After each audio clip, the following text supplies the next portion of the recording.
Removing a PCIe adapter and riser assembly.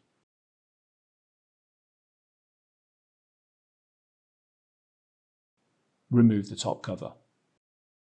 Remove the air baffle for easier operation.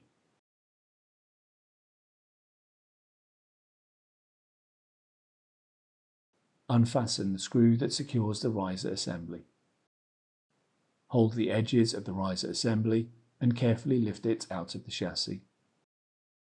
Press the retainer clip downward. Move the retention latch to the open position. Hold the edges of the PCIe adapter and carefully pull it out of the PCIe slot.